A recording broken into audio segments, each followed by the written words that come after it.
知道这是什么吗？这是台中市新设的智慧路标，它就是提醒驾驶转弯处有来车。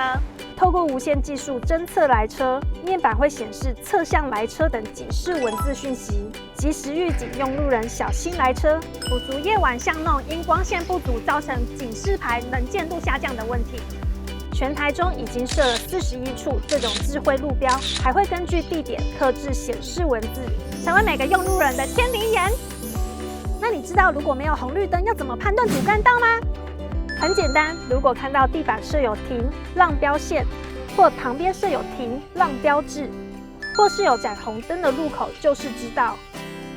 并且只要看到停字标志，就要停车再开；看到让字标志，就是要减速慢行，让干道先走。下次开车的时候多加注意，这样就能减少许多交通事故，也让我们行车可以更安全啦。